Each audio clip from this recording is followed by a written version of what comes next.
Machado de Assis.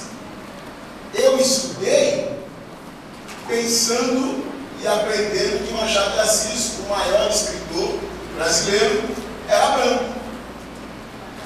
Quando é que Machado de Assis vai escurecer?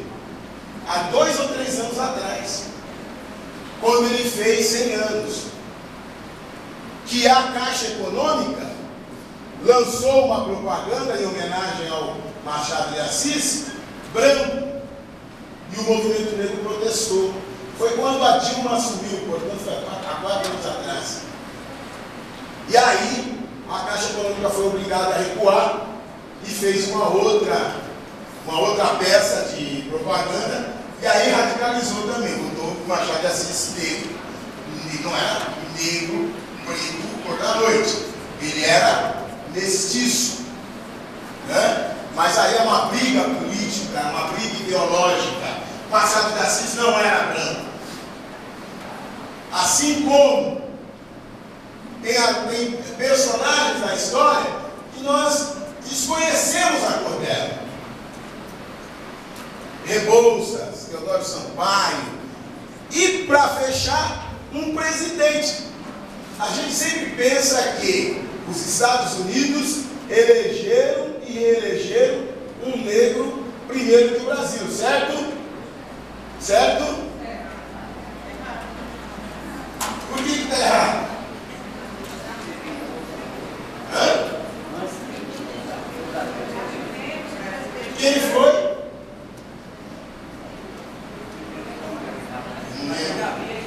Você nunca vai esquecer mais depois que você...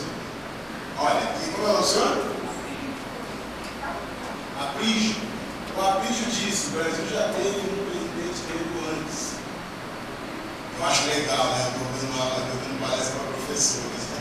E estou contando a história do Brasil para professoras e professores. Então, pelo menos eu não vou deixar uma informação para vocês. Ainda bem, senão a gente ia passar. Nós tivemos um presidente negro. Ou façam isso, vai.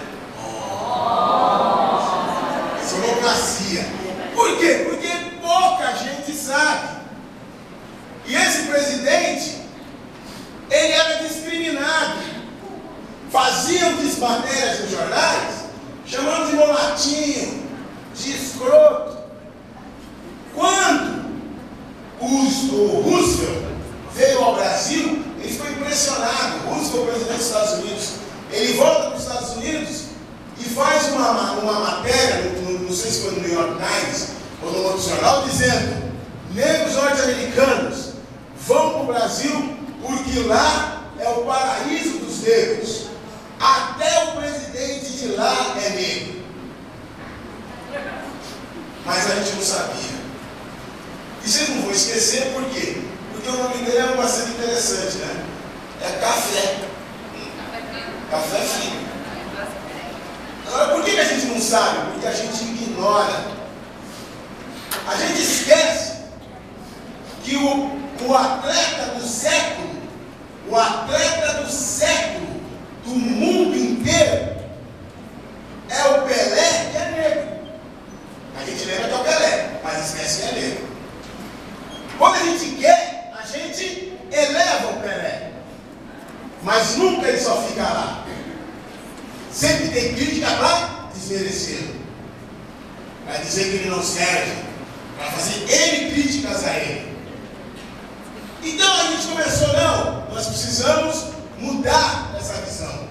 A história, como eu comecei falando, ela é ideológica, ela coloca valores na cabeça das pessoas. Quando a gente aprende na história, a que história a gente aprende? A história começa no Egito. Certo? Por que a gente começa a nossa história no Egito? Porque os egípcios dominaram e escravizaram os hebreus. E o que isso tem a ver conosco? Que os hebreus, eles são a égide da nossa cultura cristã. Eles esperavam o Messias, e esse Messias chega, e ele não recebe, e nós pegamos esse Messias para nós. Essa história sai do Egito e vai para a Grécia. Da Grécia vai para Roma, onde tudo está romano. o Império Romano. Tem um fato no Império Romano, quando César governava, que tinha um senador que subia todo dia lá no púlpito, lá do Senado, e falava todo dia a mesma frase: Deleta es Cartago, Deleta es Cartago, Cartago tem que ser destruída. Onde ficava Cartago? Na África. E por que Cartago era um perigo? Porque lá tinha um general Aníbal, que tinha um poder militar que podia fazer frente ao Império Romano. Fim do Império Romano, dividido, etc., nós vamos estudar a Idade Média. Da Idade Média, nós vamos estudar a Idade Moderna. E na Idade Moderna tem uma coisa muito fantástica. Um autor inglês, William Shakespeare, que escreve uma peça muito interessante. Na verdade, eu descobri o ano passado que talvez o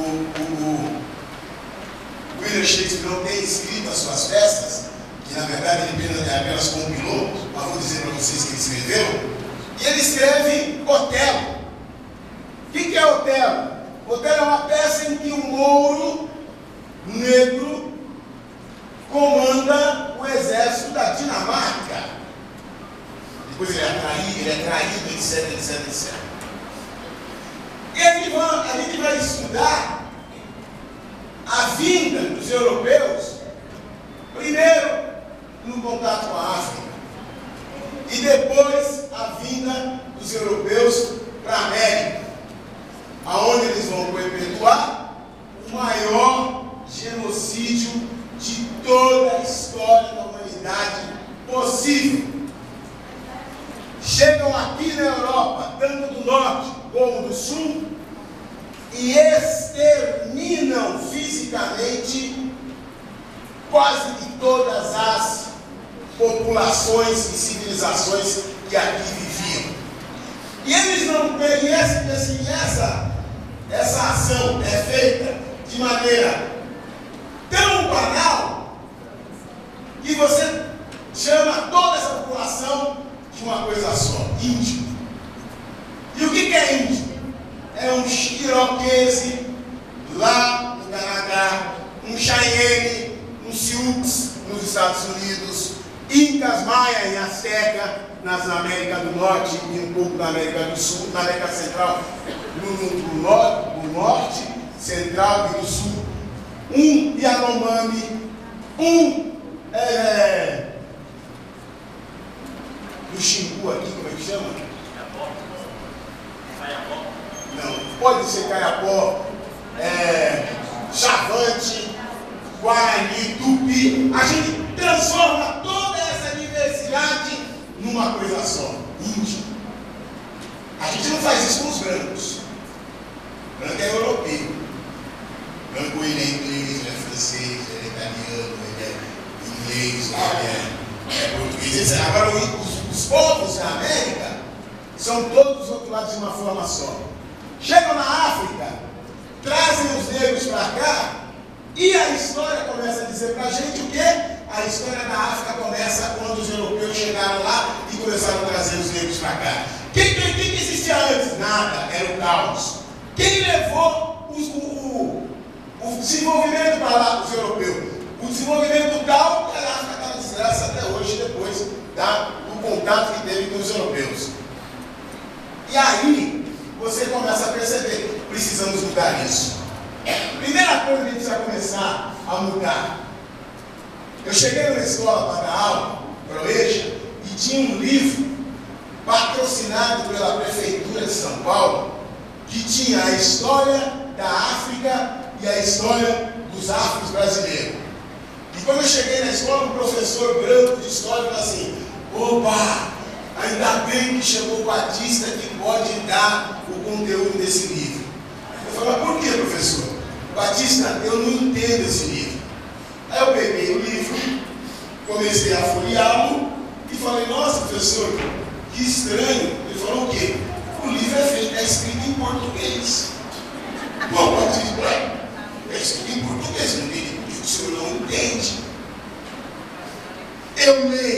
história da Europa em português e eu entendo.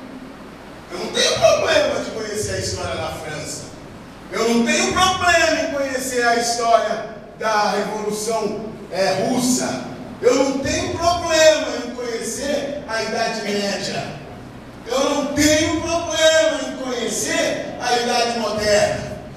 Mas ele tinha problema de ler um livro em português que falava da África.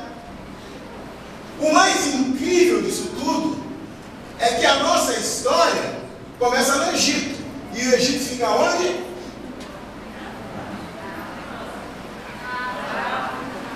Vai ter lanche para eles, né? Mas eu acho que é melhor distribuir agora. Porque vocês são mal. São pior que meus alunos. Gente, por favor, eu estou aqui nesse ar-condicionado suando. Mais entusiasmo daí. Eu vou repetir a pergunta e eu espero ficar surdo com a resposta. Aonde fica o Egito? Na África. Obrigado. Pelo menos alguém respondeu o meu clamor. Na África, gente. E tiveram vários faraós negros. Fora os faraós, uma das personagens mais famosas do Egito, quem é? Cleópatra. Vocês conhecem Cleópatra como? A maioria conhece porque alguém falou. Porque pouca gente assistiu ao filme Cleópatra, que foi estrelado por Elizabeth Taylor em 1960. Mas todo mundo conhece a história. É um filme de 4 horas que eu até passei esse ano lá em Tocantinópolis. E esse filme perpetuou a imagem de Cleópatra. Quem foi Cleópatra? Uma rainha, essa é a história oficial, que se passa na história. Uma rainha muito importante, egípcia, que era muito bonita e sedutora, que mudou a cabeça de 2 generais romanos.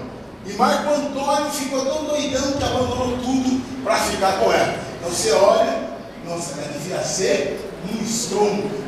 Aí vem um antropólogo, Sheikh Anta Diop, ganense, faz um estudo que está no livro História Geral da África, patrocinado pela Unesco, e vocês podem baixar gratuitamente essa coleção via internet, está lá de graça para vocês. Botam lá no santo Google História Geral da África. São 8 volumes, cada um com 2.000 páginas, eu acho. Folha bíblia, né? Bem fininho.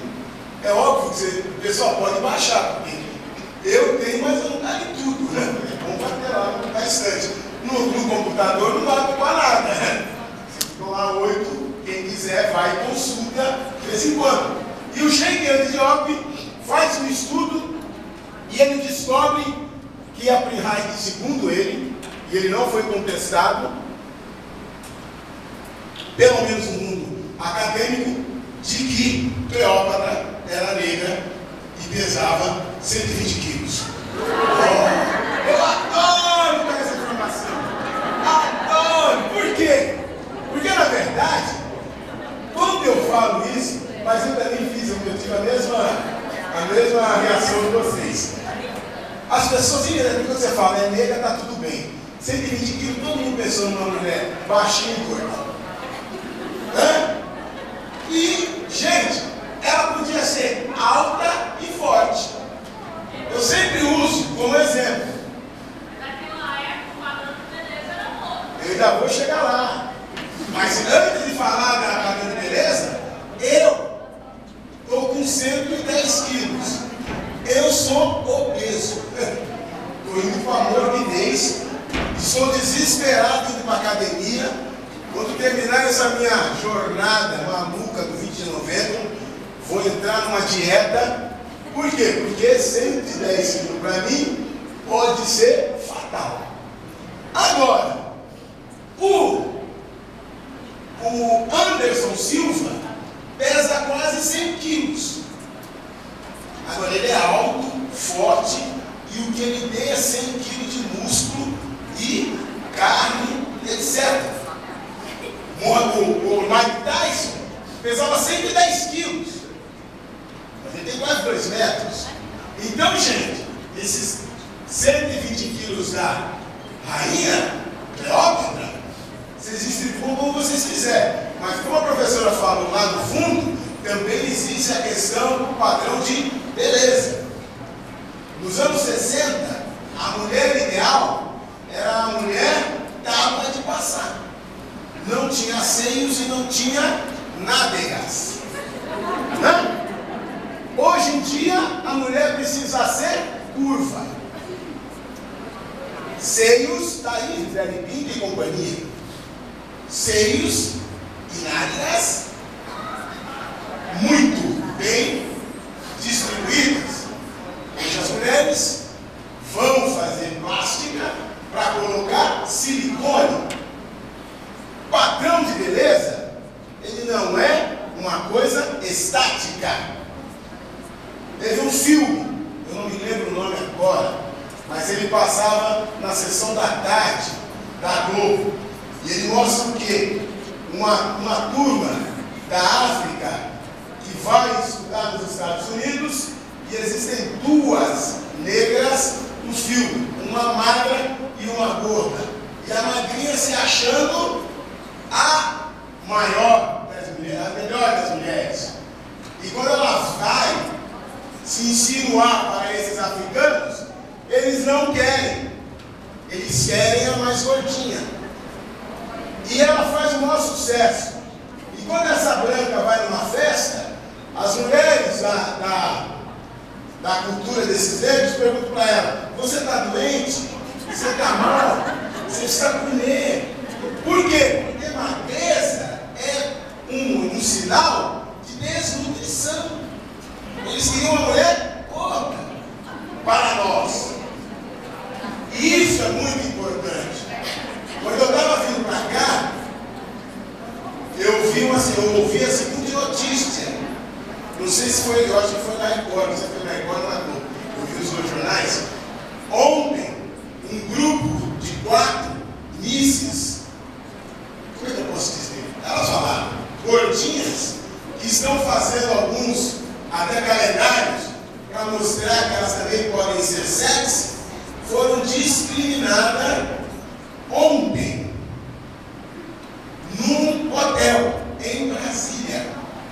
Elas chegaram no hotel, não deram o nome do hotel, e o cara do hotel disse: eu não quero vocês aqui porque vocês não cabem numa cama de casal.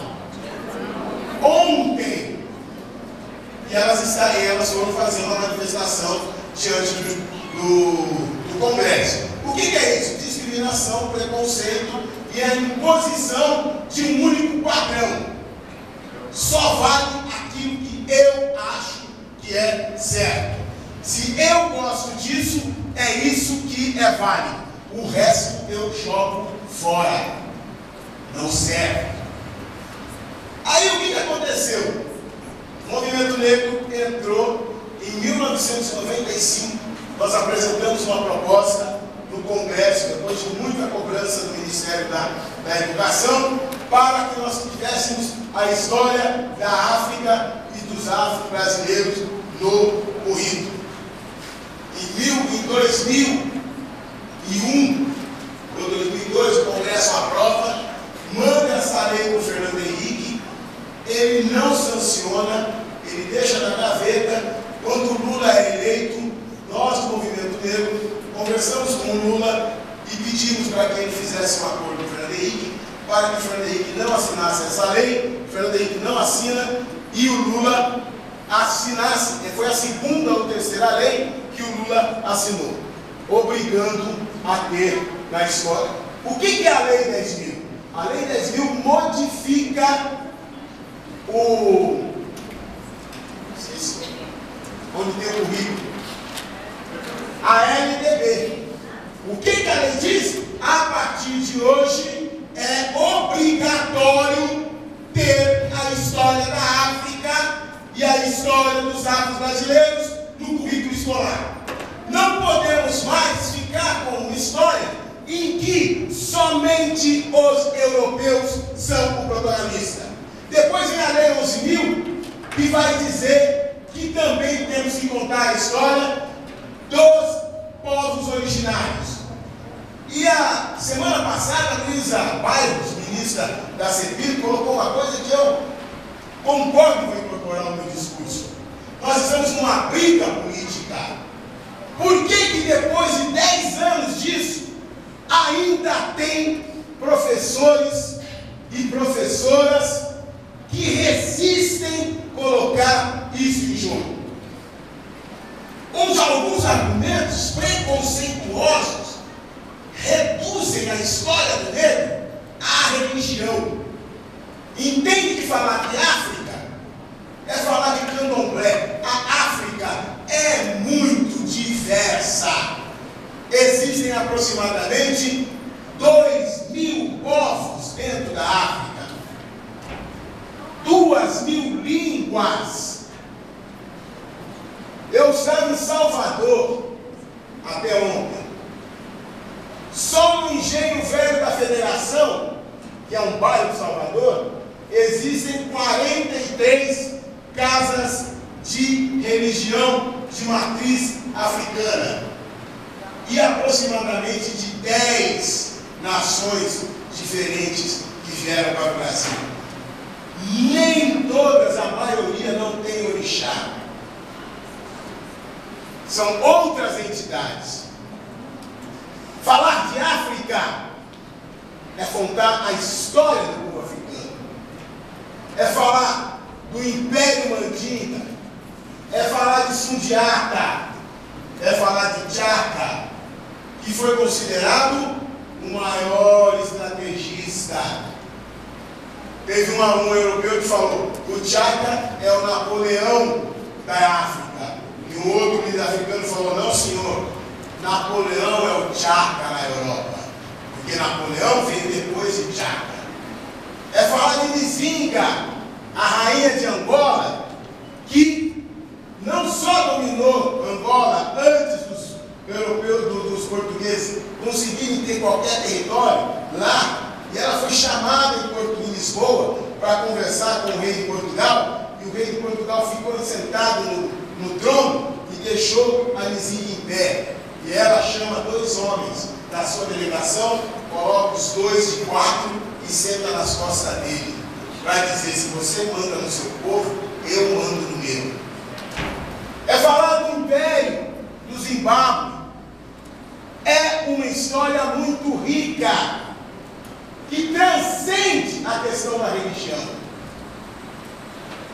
Se eu conto a história da Europa, ela está baseada na religião cristã. O que foi o período da Idade Média? O único período em que a única instituição que era centralizada era a Igreja Católica. Se eu conto a história da Europa, eu vou contar a história da cisão da Igreja Católica lá dentro, que acaba refletindo hoje nos evangélicos, não, nos protestantes. É óbvio que a religião está enfranhada, mas não é só isso. É óbvio que é difícil para muita gente falar de África, quando ainda hoje, 2014, prevalece uma ideia que foi lançada na Europa em 1400, de que os negros são a maldição de Cã. Quem era Cã? O filho de Noé, que quando acaba o dilúvio, Noé, para festejar o final do dilúvio, toma um porre, fica bêbado, se empolga, tira a roupa e sai pelado. Na verdade é engraçada essa história, né? Porque tinha todo mundo morrido, ele saiu pelado. Qual é o problema? Não tinha quase ninguém para ver a mulher que estava acostumada dos filhos. Mas ele saiu, e o que o Cã faz? Escarneia o pai, goza do pai. E o outro filho dele vai e cobre Noé e leva para a cabana, deixa ele dormir. No dia seguinte, Noé acorda, fica sabendo o que o filho fez, ele expulsa a Cã, e eles vão dizer: A cor dos negros é a marca da maldição. Ora, um povo que é descendente de maldição não tem jeito. Por que os negros tinham que ser escravizados, segundo a Igreja Católica da época? Para expiar o pecado. A escravidão, ela tinha um quê de bondade? Porque, na verdade, a escravidão era para que os negros ganhassem o direito de ir ao céu. E isso que eu estou falando aqui para vocês foi repetido pelo Feliciano há 2 ou 3 anos atrás. E as igrejas evangélicas, principalmente, acreditam nisso. Elas acham que é possível existir uma religião no qual você se religa com uma outra dimensão, pensando na situação de que você vai continuar, perpetuar após a sua existência terrestre, que essa religião possa ser efetivamente do mal. Eles não criticam o budismo, eles não criticam o islamismo, eles não criticam o brahmanismo, mas eles acabam com a religião de matriz africana. Agora, se a religião de matriz africana é do demônio, a África é um inferno. Se a África é um inferno, eu não posso passar a história de Satanás para os meus alunos. Vocês estão entendendo? Isso é muito sério. Hoje em dia, o que nós temos é uma briga política. Tem que se obrigar a ter a história da África. Nós precisamos conhecer e saber que a África não começa com a vinda do seu contato com os europeus. Ela tem uma história muito antes. Nós precisamos aprender que os povos da América não estavam perdidos para serem descobertos. Eles não são vagabundos e nem preguiçosos, eles têm outras formas de produzir. Eles não morriam de fome. Eles tinham organização social e política. Perderam isso com o contato com o europeu. E os negros também tiveram muita perda para isso. É mais do que a diversidade. É muito mais que isso. Por que eu posso conhecer totalmente e sem nenhum problema com a minha colocação de mundo a história dos europeus e os brancos brasileiros não podem conhecer a história dos meus ancestrais? O que faz de diferença isso, gente? Eu adoro a história da Revolução Francesa. Eu adoro. Eu estudei profundamente a Revolução Russa. Muito. Eu conheço profundamente a Idade Média. Mas eu também conheço a história da África. Eu também conheço bastante o passado, às vezes até anterior, de muita coisa que eu estudei da Europa. E acho que eu também precisaria estudar mais os povos da América. Então, nessa minha fala gigantesca, e eu não gostaria de deixar vocês sem pergunta, e eu gostaria que quando eu falar, está aberto as perguntas, vocês perguntem, porque eu também tenho um outro trauma, né? Eu dou uma palestra e quando termina, ninguém pergunta. E aí, antes eu saía assim, não perguntou quem entendeu tudo. Mas não é verdade. Não perguntaram porque ficaram com medo do palestrante. Então, o palestrante fala muito alto, tem essa cara de mal, meio bravo. Então não vou perguntar não, porque vai saber quem é lá quem é, né? E outras coisas. E depois sai falando um monte de abóbora por aí. Isso é pior, né? Porque para você manter e ter várias informações,